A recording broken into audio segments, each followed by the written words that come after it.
Okay. Hi, I'm Spencer Wharton with the Infamists, and you are listening to the Austin Young Show. Fuck AI.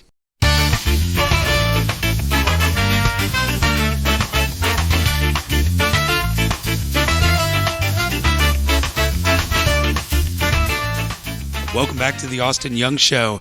It's Deja Vu here. I'm sat with Spencer from the Infamists again. Yeah, I had to tell the other two to fuck off. I have my own mic. Oh, this must be a good day for you then. Yeah, I'm not sharing a mic. I can speak my mind. So you came on today because y'all have had an interesting time since I last saw you in May. Yeah, that's kind of weird how that shit happened right after, and now we have even more to talk about. We do. There's a lot. So y'all were talking about playing a prison. That still hasn't happened yet, but we're working on it.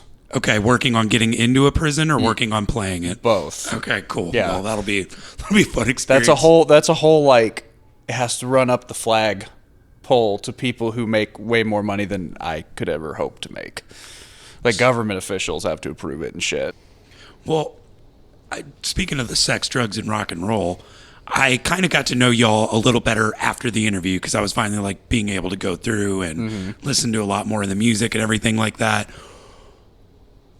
There was a video, right, that I played over, and you guys can go see that on my page for real. Was that dildo used in y'all's video, or you guys like to sing into dicks? Apparently, I want to know the story. I just want to put a disclaimer out there that there were copious amounts of things that were consumed before, after, and during. So I don't really fucking remember a whole lot of that day. Of the shoot or of the interview? Because I don't remember a lot. The shoot. I remember our interview, but when we were shooting that video, I don't remember a whole lot. Okay. That was one of those days where it was empty the band fund to go get adult liquors and party favors and other things. And there were 40 people there. I don't fucking remember, to be honest. It will always live in infamy. It looked awesome. It looked like we had a lot of fun. I'm sure I did. I was told I had a lot of fun. It sounds like that might have been an issue back then for a bit.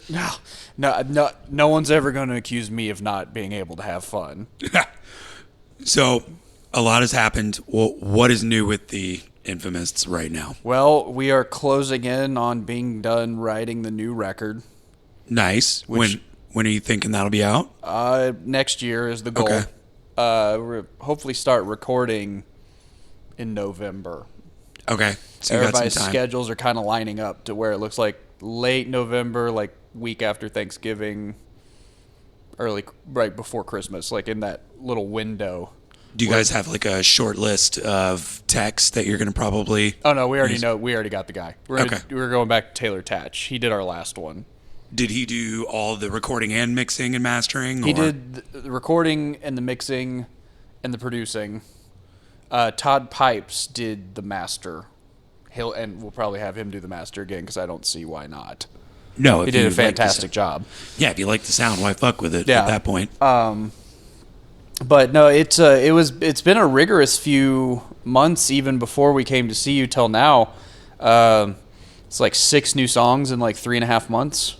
Oh no shit. Yeah, Have you been playing them live? Yep. Or how does it feel? Kind of, is the crowd receptive to it? Because I haven't had a bad show in 3 years, so I don't know about the other two. No, we're definitely getting the kind of response that we were hoping for.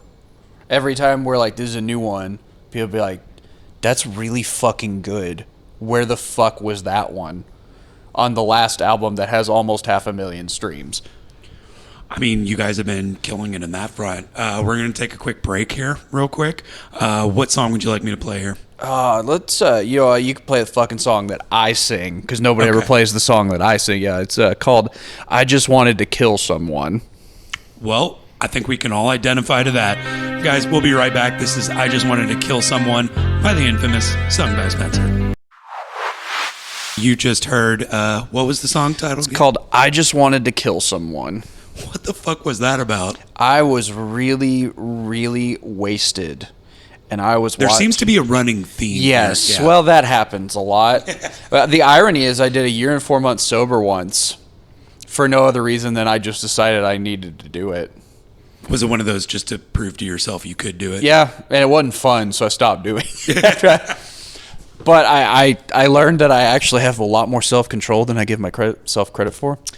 But I was fucking wasted one night, and I'm watching a documentary about serial killers, and I was like, I'm gonna write a song about a serial killer and how he like just can't control his fucking urges. He just wanted to kill someone, doesn't know why. Is there any serial killer in specific that like kind of created the spark to do I it? just really like Criminal Minds. You're talking about the Netflix show, right? Yeah. I fucking love that Yeah, show. everybody loves Criminal Minds. So Do you have a favorite serial killer? no, because I don't like to think about that shit when I'm not drunk. Oh, man. I see Jack the Ripper for me. I don't know if he's the most hardcore serial killer. For me, it's just the fact that he's kind of, got that Victorian kind of edge and darkness to him. Right. It's got the whole goth thing going for it. Yeah. Fair. I don't know. I mean, John Wayne Gacy dressed up like a clown. That is fucking terrifying. That's demented as shit. I don't know. And it's not like a cute clown either. He was like No, it's straight a scary fucking clown. Yeah. It's not a clown you want to see in the woods. No, if you see any clown in the woods, fucking run at that point. No, just accept that you're dead. Don't even bother. That's it. So on the break, we were talking about something that I thought was pretty interesting. Is you were talking about how the culture changed during COVID on late shows. Yeah. And late starts. Well, and it's not just late shows. It's like, I've noticed too that the etiquette has really changed. Bands are starting to be a lot more respectful of each other's time, which is good. And nobody wants to. I mean, I don't want to be watching live music at midnight. If I'm still out drinking at midnight, I want to drink and talk to my friends or just absorb atmosphere. Who the fuck wants to keep listening to loud death metal past midnight? Well, it was like when I went and saw the Suicide Machines the other week. It was like 11 o'clock cutoff, and they were fucking done. Yeah. And out at trees. Like, so, in your opinion now, how do you feel like shows should run? Because it used to be stack 6 bands on a bill, run till 2 in the morning. I mean, I think like starting at 8 or 9 is the sweet spot, as long as we're done by like midnight. But that's like the extreme. We should be done by 11. But if we have to be done by midnight, that's the latest. I mean, do you feel like, what time do you think is the sweet spot for a headliner? 10. 10 o'clock? Yeah. 10 10 to 10:30. Is still the sweet spot? Yeah. Now, I will say, I do find on weeknight shows, it seems like 9:30 is Yeah, well, the it kind should of, be. yeah. It should be a lot earlier. Hey, think about it. You're like, oh, I'm gonna go see my buddy's band, or in my case, I'm gonna go play a show. I get there at 7 or 8 o'clock, and the show hasn't started yet. So I've already been, and normally I've already been there for 2 hours before anybody's even started. So I've already been there for a while. Then we got 3 or 4 hours of music, and then there's still usually 2 hours left. That's a shift. That is a work shift.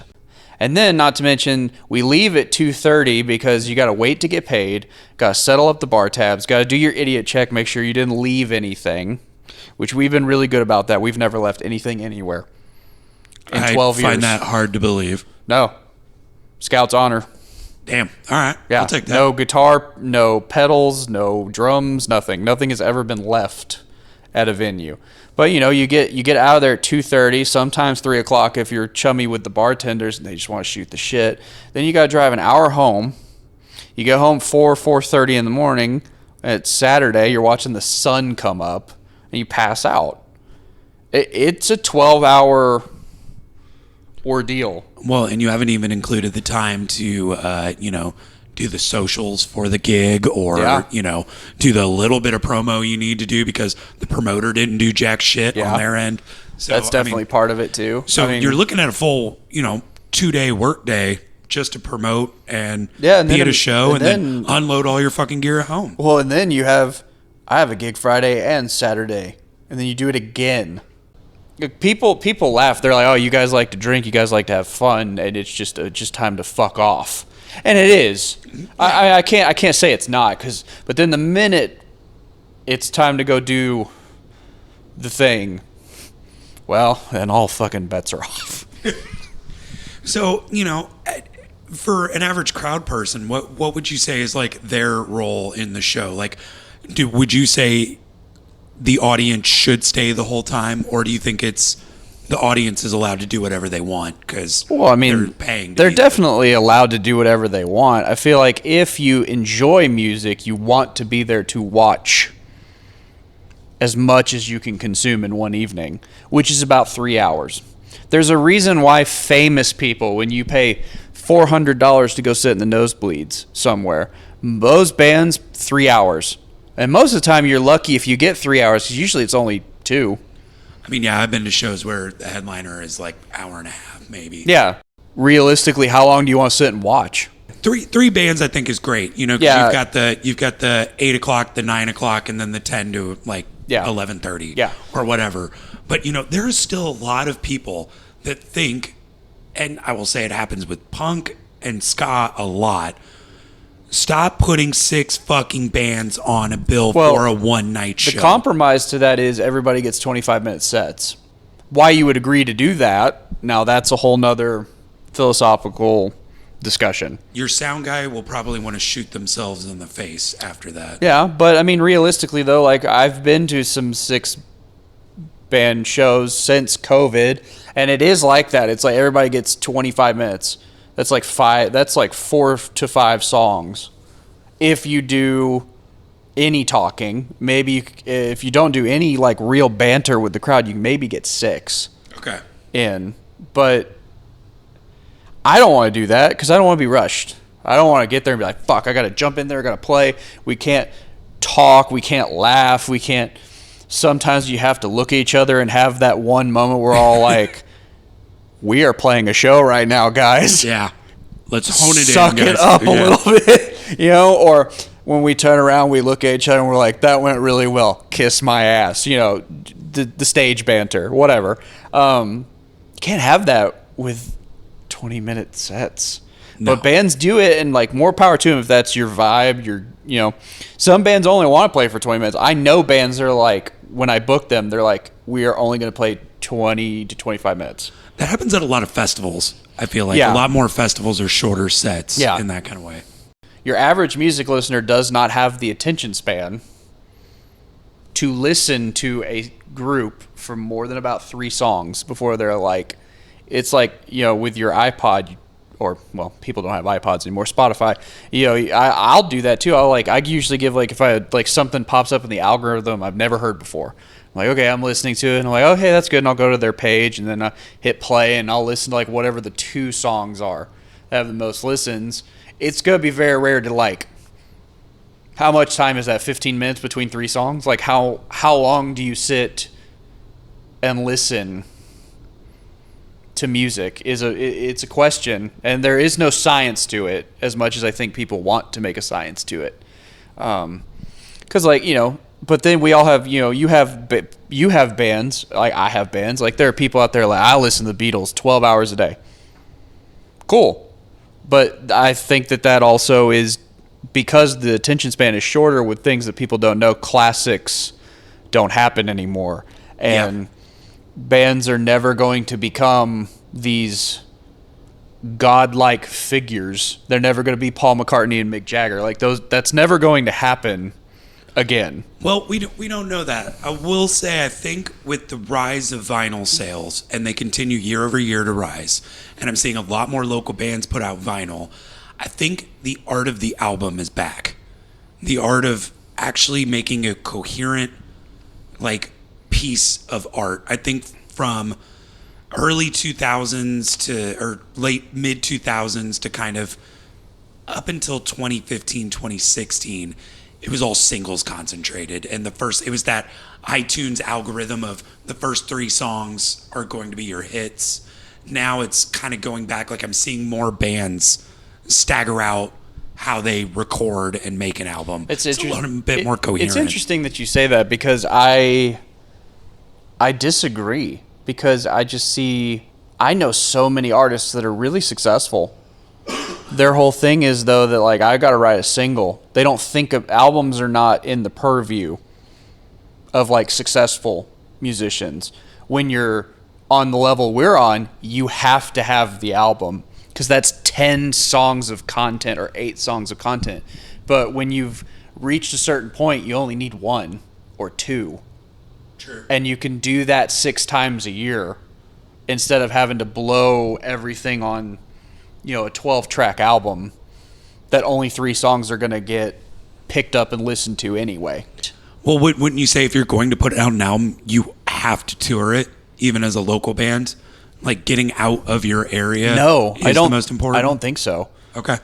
I think that, like writing a song, there's no correct way to do it. There are more correct ways and more incorrect ways, but on the whole, the bell curve is really large.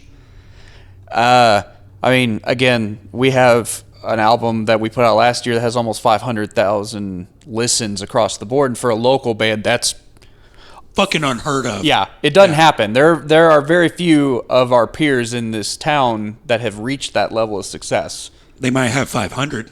Yeah, but that's my point, though, is you have to change to the way people listen to music, and the average music listener doesn't listen as long as they used to. And I don't think touring is nearly as important as it used to be because ultimately you people are listening to it online. They're not going to see you when you're like if my band tours to Oklahoma City tomorrow night. We've been to Oklahoma City probably 8 times. So we know like 20 to 50 people. Now, I can get 10 of them probably to come see us. That's not... What's that do? They already know me. Sure, they're going to buy a shirt. Maybe they'll buy the new album and get the physical copy that they've already been listening to. You're not making new progress that way. Yeah. I think that you have to have a little bit more of an online presence to tour and see it build. It's not like, oh, I just put out an album, now I'm going to go tour it. That used to be the way to do it, and it doesn't. I don't think that model works anymore. I think you have to build your online a little more, and I think that that's a thing that bands are making that mistake, because I see so many bands, they're like, oh, we're going on tour, we released a record, and then they're coming home a week and a half into it because they lost, $2,000 on gas because they're not making it. Yeah. Well, we got to take a quick break here real quick. So go ahead. One more song. What do you want? Let's just do the first track off the record. It's called "Looking Like a Stray." I looked at Riley one time with this chick he was with, and she was really drunk, and she was doing some shit. And she fell off the front porch and hit her head on a flower pot. Oh, no. While wasted, and then we had to take care of her for the rest of the night. And then the next day I was like, man, she was looking like a stray cat last night. Oh, fuck. And he was like, we're going to write a song called Looking Like a Stray. And I was like, yeah. Well, guys, this is Looking Like a Stray by the Infamists. All right. That was Look Like a Stray by the Infamists. And right before you heard that was Shane Rendon with No One Knows. So, everybody, welcome back. Spencer, one of the reasons I had you on the show today was because I want to hear about your trauma with AI. It wasn't because of my charms and my wherewithal and I'm funny. Incredibly good looks. Yeah, I'm just really fucking funny. You are. You should do stand-up. I've thought about it, but I don't like people. Fuck the 9 to 5. Like, just go straight into comedy. Yeah, I'm not even doing music anymore. We're just going to tell dick jokes all night. It's a very viable career, guys. It really is.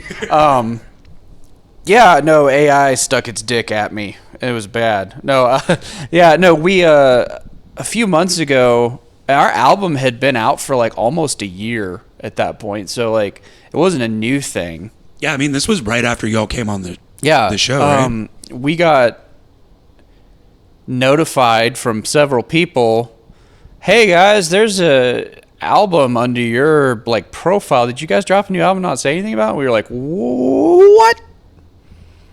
Because like I didn't know. I was like, we haven't recorded anything. Did you assholes do something without me and not tell me? joking at first, and then I was like, wait a second, and then we found out, oh, it's really bad, like Chat GPT music. The fuck? Yeah, no, it was bad. Like the artwork like looked like shit. It looked like somebody made it in like, Adobe Photoshop.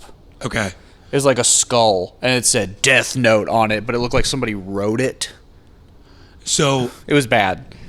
essentially, it was it a bot or was it a human? What So happened? we're not 100% sure about that part. Here's what we do know. We woke up one day and there's a fucking album that's not us. So we thought, the first instinct was, okay, there's a band out there somewhere that has chosen to use this name, and Spotify got it mixed up when they were like uploading their album. It happens. That does happen a lot. Especially if you have a common name. Like I was with somebody that was called Patient Zero. There's like 12 of them now. Yeah. Well, the Infamists is a really unique name. We are very lucky in that aspect. We are that band, and there is no one else. So we were going to have to be like, hey, guys. Because it's hard as fuck to spell. That too. But we were going to have to be like, hey, guys, like, cease and desist. Like, we've already got the name copyrighted. Like, nobody can actually use that name without our permission. Interesting. Okay, cool. I, like, took out, like, a copyright on it. And, That's like, awesome. patented the name. Not a lot of bands are able to do that, so that's kind of cool. That's why, there's one of us, and there will only ever be one of us. Hear that? They will fucking send a cease and desist. And Yeah, ask we you will. very nicely to stop. Well, I mean, then, like, we started listening to it because we were like, okay, the band, like, when we started looking it up, everything led back to us. So I was like, okay, it's not a band. Did Spotify just, like, fuck this up? And then, like, we started really listening to it, and we were like, this is made by AI. Like, it was really obvious once we got over the initial shock of what we were dealing with, that it was AI. So we were sitting there and listening to it, and I was like, fuck. So I had the job. We all parsed out jobs. My job was to sit and listen to it to make sure they didn't steal any riffs or any lyrics or any melodies. So basically, but it had obviously scrubbed y'all's music, so it was It really didn't. It wasn't similar at all. That's why people were freaking out. I didn't get to hear it before it got taken down. Yeah, because we got it fucking taken down really fast. No, it sounded like if we decided to go sound like, fucking Stained or something. Yeah. People were just like, did you guys fire Riley? Because this doesn't sound like y'all. No, it was like, just like cock rock. Nothing we would ever do, or not to say that like we don't like cock rock. Everybody really likes Nickelback, even though they don't want to admit it. Oh, come on, guys. Nickelback is one of the greatest bands that have ever lived. Nickelback is not even saying that ironically. I mean, literally, they have sold more records than all of us put together. Yeah. Yeah. No, Nickelback is not a bad band, but no, but it had this like douchey 2000s rock sound. We don't sound like that because we have a hard rock and blues sound. It's a very different vibe. Wait, what is it? Y'all have a line on your iTunes. What do you guys call yourselves? MILF rock. MILF rock. Yeah. Okay. Women that Two-headed rattlesnake. Three-headed rattlesnake. Okay. That plays MILF rock because women my mom's age really like it. So when you were younger, were you basically just MILF magnets at that point? Yeah, a little bit. Cougars are still a problem.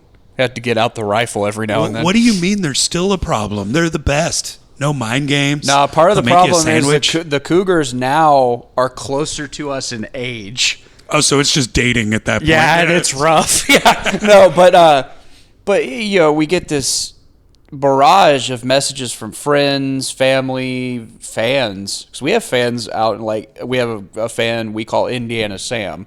He's a guy who lives in Indiana. He's bought every piece of merch, every album. He's like a super fan. Fuck yeah. He's even told us he's thinking about getting an Infamous tattoo. Sam, please do it. I will literally go to Indiana to have you on the show if you do that. Yeah, we need to fucking do that. But no, it's cool though. But yeah, people are just letting us know about this, and I sat down and I listened to it for hours. And I'm talking like 30 hours. I was writing out all the lyrics to all the songs. They were all also like a minute and 10 seconds. That's really And weird that for was y'all. yeah, that was like the key to us that it was AI because it wasn't they weren't full songs. They couldn't be registered with like ASCAP because they were under a certain amount of time. They were like phono recordings. Interesting. Is like what they're called, where they're like free use recordings, basically. So under like how many ever bars? Yeah. In terms, okay. But the problem was they uploaded it to their distributor, and their distributor told Spotify it was us, so they put it under our profile. So when they were getting plays on their shit, And at this point, you still don't know who it is, right? right? They were getting plays on their album under our name and with our stuff in the algorithm. That was taking money away from us because it wasn't under us as the distributor. Oh, and that fucks because basically if somebody discovers that, they're like, oh, the Infamous fucking suck. Who's that? Yeah. And because it was a new release, the algorithm was like, oh, push this. instead so it suppresses all your stuff. Yeah. So we didn't lose a whole lot of money on it. They took everything down because we got ahead of it. We ended up finding out that a company in Spain who, fuck these guys, by the way. I'm not going to name drop because it's not what I do. But these fucking guys are keynote speakers at South by Southwest. Just 5 months ago however long South by Southwest was ago. Imagine that, South by Southwest ripping off artists. Yeah. Well, not South by Southwest, but well, they encourage companies that do. Oh yeah, for but sure. we started this network because of this though. We found bands all over the world that were having this problem. It's all these bands who are not Taylor Swift but have more than 5 monthly listeners. So basically it's middle of the road bands. It's like bands that are local to regional. Got it. Like bigger local to regional bands, not nationals. People who have like legal departments. Okay. But people like us or people that like might tour a lot, but like, they're making enough to get by, but they ain't, they don't have a Hollywood penthouse or nothing like that, So basically like the whole of the ska scene. Maybe so. Yeah. We made this network. We were talking to bands in like Ghana and Sweden and a couple of Asian countries. And we were just talking to all these bands and like, it's a problem. And this company is known for... Well, I know you don't want to say it, but like, why don't you, so that other bands can be on the lookout for this? Well, for one... Or is it a legal issue? It's not a legal issue. I mean, we were going to send them a cease and desist. Okay. I had already hired a lawyer in preparation to go do it. No, it's one of those things where like I don't like name dropping. Got it. Because it's really easy to figure out if you go look at all our posts about it and go look at who the keynote speakers were who are from Barcelona, Spain. Okay. It's not hard to figure out once you start putting all the pieces together. That's why I don't like to name drop. So how were you able to track it down that it was this Well, company? we finally got Spotify to tell us essentially where the distribution came from because they refused to take it down without permission from the distributor who like paid the fee to upload it. And the fee's not that much. But that's bullshit. If you have the name The Infamous, I know. It's copyrighted. Yeah, I know. But that's the thing is like, well, it ended up they took it off our profile but kept it as its own. The fuck? But because it was new, and all of our plays had transferred over there, it was in the algorithm now. So it started picking up steam when people were looking for us. Or that stuff would start showing up on people's playlists. Were they able to take it down because you guys own the info? Okay. Yeah, it's off now, but it took like 6 weeks of just like rigorous research and like emailing back and forth. We finally told them, we were like, look, if you don't take it down, we're going to sue. And they took it down immediately because they didn't want to deal with it. But we like I said, we found this network of bands that this has happened to, and they were giving us advice. And like one person, the band from Ghana, they were telling us like theirs is still up. Okay. They like can't get it removed. And so it's just fucking with them completely. Yeah, and they said they've seen like they're big enough to where they're making like real money doing it. Okay. And they're like legitimately losing legit money. Yeah, off of it. So is there any advice you would give to a band that is going through this right now, Yeah. or in the future they have to go You through need this? you need to look up. You've got to figure out who the distributor is. You've got to get a lawyer. I mean, it's just one of those. It's just an unfortunate but necessary evil at that point. You don't want that shit to get in the algorithm, because once it gets in the algorithm, only Spotify can get rid of it, Okay. because their algorithm is all knowing. And it was like on YouTube. I think it got on Apple Music. It didn't get on Tidal. But it was in a few places, and it was like enough to where it was like, okay, I also just don't want people to look up my band name and see that there are two of them and click the wrong one by accident. Well, I think it's kind of fucked up that Spotify does not allow bands to manage their own pages. I mean, they do, but they do and they don't. It's one of those things where like you have to have enough of a clout, of a following, before they lock a lot of the features until you get to a certain level. And part of the problem was, though, it wasn't us that uploaded it. It was from another distributor that we didn't use. Okay. And they put it on there. So that's a whole thing. You have to go back and forth with them. They finally worked with us, but it took a minute.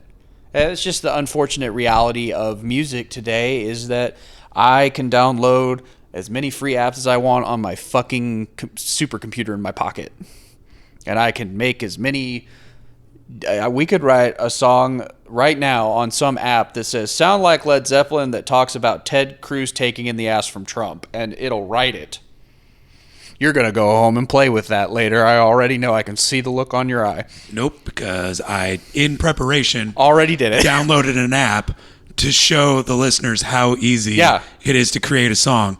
So I'm not going to tell you the name of the app because fuck this app. So there are guidelines with this, which I think is interesting, at least on the ones I've seen. You can't specify, like you can't name drop, sound like Fleetwood Mac.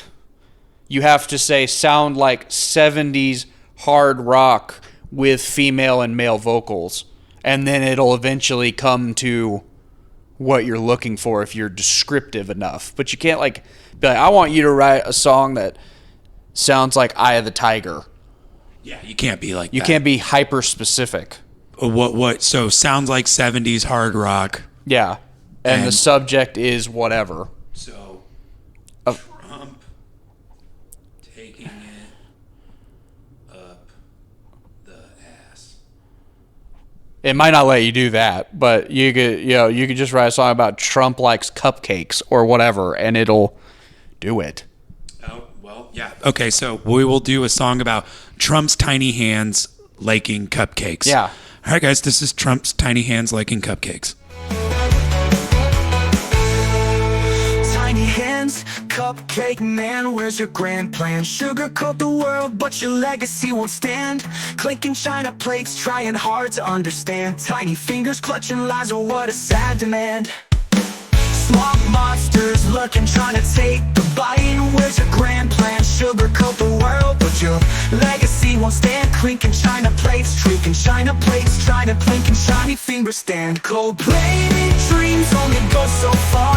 Truth shatters like glass, can't mend the scar.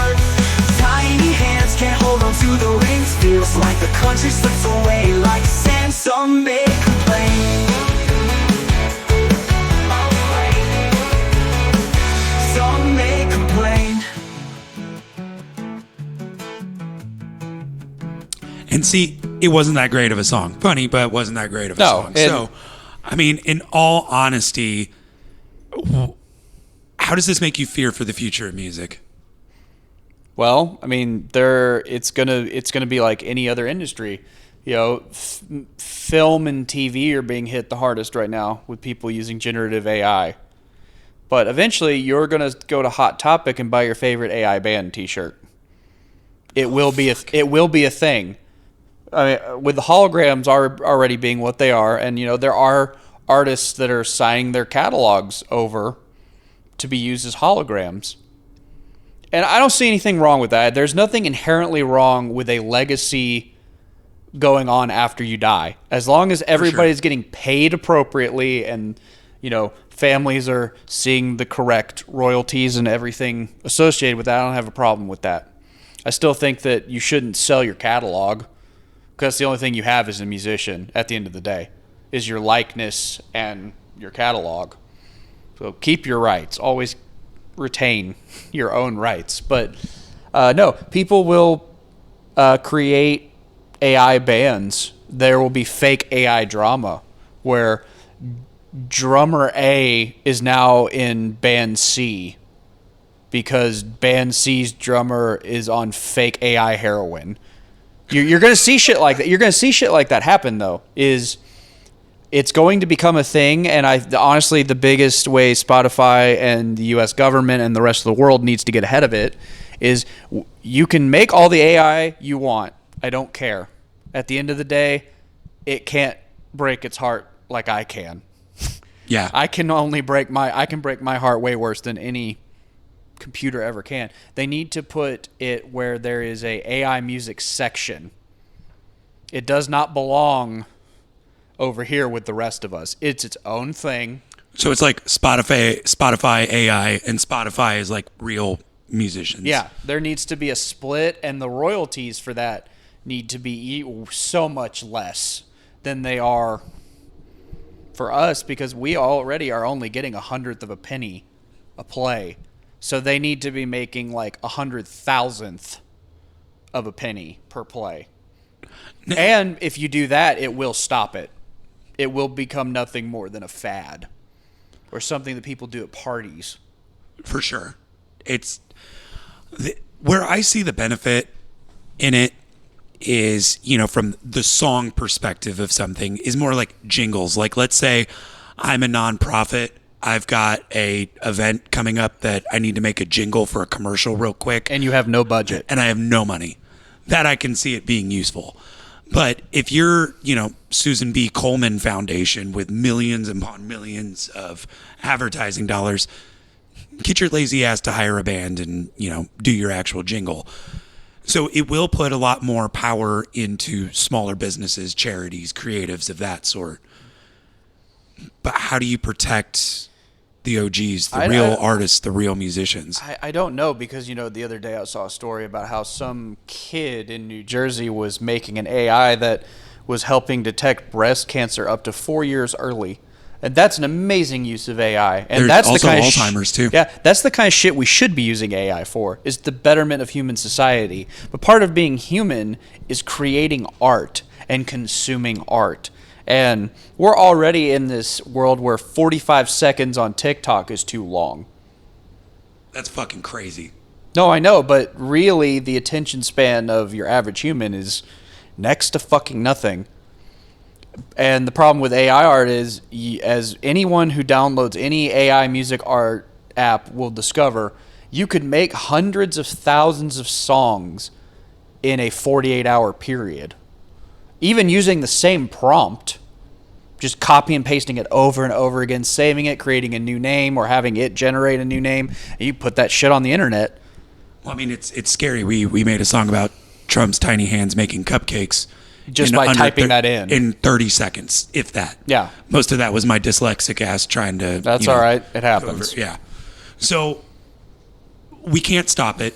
It's here. Mark Cuban just did an interview with Jon Stewart a week ago stating that it's here. Whether we like it or not, we're not going to stop it. But we can put safeguards in place. And it's something that we should put safeguards in. And this is not the... this isn't the musician equivalent of analog versus digital, which is always a fun, as a gear nut, that's always a fun conversation. Be like, well, this pedal's analog and this amp's digital, and like, who gives a shit? If it sounds good, it sounds good. Exactly. At the end of the day, to me, that's all that matters. Tone is tone. But we need to put safeguards on it. Without it, people are going to get tricked like we were. There are no laws against it.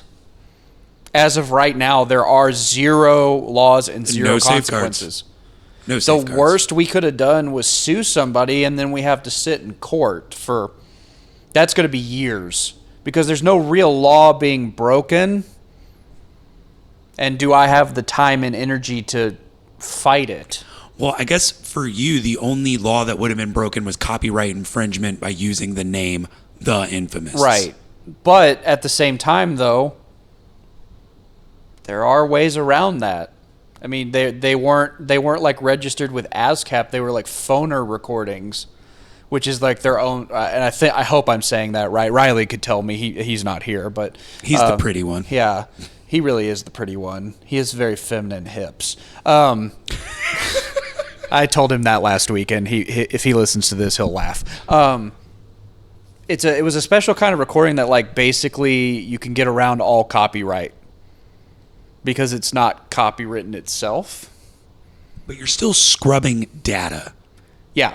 But the thing is, like, yes, eventually it was, that's not a real band, we're the real band, and we got to take it down. But think about this, though.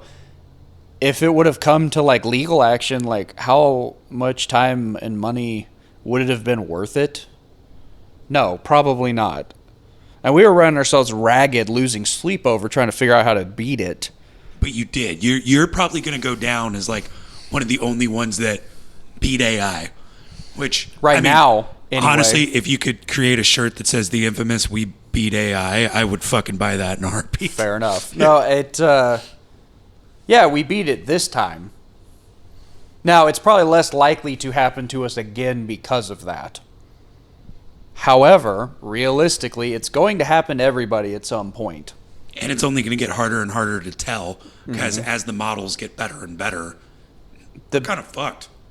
I will say that I've never heard AI music that sounds like me plugging into my Fender, my Fender Princeton with a fucking Les Paul and hitting an A chord.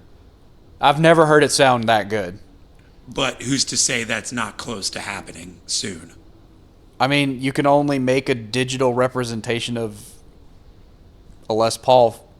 That is true. It's never going to be 100% as good as the real thing. It's like, what is it? You can have like 1,000 monkeys in a room and eventually they'll write Shakespeare. Yeah, eventually somebody, me, probably, me and all my monkey friends will write Shakespeare. Well, you'd play a good Falstaff, I think. Well, thank you. I appreciate that.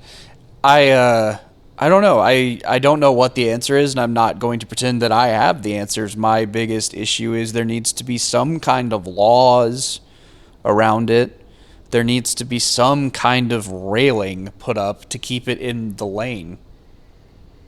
You know, I mean, what shit? Kids get bumpers on their lanes at bowling alleys. Yeah. Why don't we have that with creative endeavors?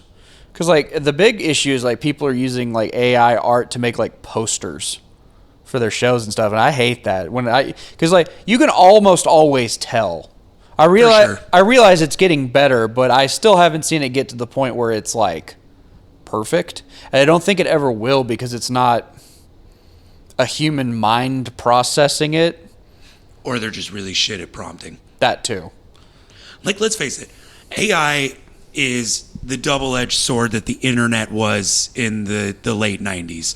It's going to massively disrupt things on a very quick scale. It's going to be used for some good, such as the breast cancer detection and, helping small businesses. But at the same time, it could really fuck artists over. And that's why I think things like physical media are great, because when you've got a physical media, you're giving to that artist, you're giving to that person. Spotify, you're only giving a fraction of a cent to by listening to them. And since it's free, if you're not paying for it, you're getting it for free. Essentially, yeah. You really are. And the people like me who are paying $14.99 a month, I'm paying for it for you. I mean, would you rather put your album up for free and people download it, or put it up on Spotify and you get like a fraction of a cent for each play? Well, right now, Spotify is the way to go. That's what got us our Dinosaur Jr. show. That's what's gotten all these opportunities for us. I mean, shit, people who don't know who we are, like this happens all the time. Bands come up to us and they're like, man, we were like really stoked to play with y'all because we saw like that you had 7,000 listeners a month on Spotify and one of our songs has almost 300,000 plays. It's a clout thing, and I can't say it's not kind of cool to be like, yeah, we're kind of good. It is a status thing, and I will not argue. I will say it is, and I'm proud of it. But at the same time, Physical media will always win, in my opinion. You are right about that. I would prefer to have it in my hand or wear it on my chest with my T-shirt. Even though bands, like the meme says, we are traveling T-shirt salesmen. Oh yeah, you're modern day carnies. Yeah, we really are. Some of us look like it too. I don't think that's ever changed, to be honest. No, with you. probably not. I don't know. I don't know what the answer is. I would rather have my stuff on Spotify because right now Spotify is where it is. That's where the listener base is. Bandcamp is great. If for those of you who don't know what Bandcamp is, it's kind of like Spotify, but it's not a streaming thing. You go to individual artists. You can listen to their music, but you also have the option to buy it. You can buy other merch. We don't get paid if you listen to it on Bandcamp unless you buy it. And you can make donations. Yeah. It's very artist friendly, but it's where Spotify should be. Going. that model doesn't make money with legacy acts. But wouldn't you think if you linked to merch? I mean, Spotify already does that. Oh shit! You do have the ability. You can tell I am an Apple Music listener. No, it's fine. I would almost venture a guess to say Apple Music probably does it too, because you can probably look up the artist's website on their profile. True. There is linkage. The one thing I do like with Apple Music, and one of the coolest features for me, is if there is a big national touring band, they will put the set list as a playlist. On there. So you basically know what's coming at the show. Yeah, that's pretty cool. I'll give you that. But no, I mean, you really want to fix it? You want to fix all the problems. Yes, let's fix it now. On the Austin Young Show. Let's fix the fucking music industry. It's not even like the ones we're talking about, just like all the problems of being like a small time artist. You want to fix all those problems. Peter Frampton and the Stones and the Who and all these legacy artists who are the ones bitching the most about getting paid, cents on the dollar from their streaming because they make all their money touring. They've all got to come together and they've got to take all their shit off Spotify and they've got to hold out for the little guys, and they're not going to. Kind of like what Taylor Swift did with Ticketmaster in a way. Yeah. Hate Taylor Swift or not, man, she is changing the way of ticket buying right now. Taylor Swift takes her music off of Spotify. That'd be a hit for them. It's not going to be a big enough hit to change the industry, though. She's got her listeners, and that's all fine and good. But the legacy artists, the gods that are bigger than us mortals that walk the earth, which she is in her own way. But I'm talking about people who've been part of pop culture since the 60s, or like Michael Jackson's estate or something. All those artists that really are, and they are legacy acts at this point because a lot of them aren't putting out anything new. I just saw Styx and Foreigner. That was a legacy act. Yeah, that's a legacy act. Yeah. Ironically, like Deep Purple's still putting out shit, and it's good. It's really fucking good. If you haven't listened to like new Deep Purple, like they've dropped like a couple of new songs in the last 6 months. They're really fucking good. But be that as it may, and that's a whole nother tangent. The big guys have to get together and they have to set the tone for the small artists. But they're so far removed from it, from being that starving artist in a flat in London. Are they going to do it? For me, probably not. I don't see where it's advantageous for them to do it, even though, you look at like Peter Townshend, his fucking wealth, he probably worth $350 million. But he's not going to take the Who's music off Spotify. He's not going to. Not my generation. Neil Young did, but then he caved and put it back because his entire fan base was like, where the fuck are we going to listen to your music now? Well, most of his fan base, I feel like, still has it probably on vinyl, to be fair. Yeah, but, I mean, people spend more time in their cars than they do at home. That's very true. The industry's changing. It's happening fast. I don't know where the fuck it's going, so don't ask me. No, it's going to change overnight, and it's what is changing overnight is done the next day. It's just like TikTok. The industry changes every 45 seconds. So we do have to go. We're hitting an hour here. What is the last song you wanted the Infamists on this episode? Let's go ahead and just do Spectral Mistress, because that's my favorite one to play live. Fuck yeah. Spectral Mistress by the Infamists. Fuck AI. Buy the merch. Buy all that. Shout out your... But really, though, fuck AI. Yep, fuck AI. Fuck AI. I'm awesome. Go Texas Longhorns. That's what I got. Go Stars. Go UNT Mean Green, I guess. Go Iowa Hawkeyes. Sure. Why not? Yeah, why not? You could do worse. You could do worse. You know, it's true. You could maybe not do a lot worse, but you could still do worse. You could be a Cowboys fan. Let's not talk about that. Born and raised in Chicago. Oh, okay. You're a Cowboys fan. I'm a Bears fan. You want to talk about shit? Let's go through. I shared a meme the other day, and it got a lot of traction. And it's basically, do I watch the Dallas Cowboys or go to therapy? And I'm gonna watch the Dallas Cowboys 10 out of 10 times instead of going to therapy. Well, you're still gonna need that therapy anyway. Yeah. All right, guys. Well, this is Spectral Mistress by the Infamists. Pick it up, Dallas.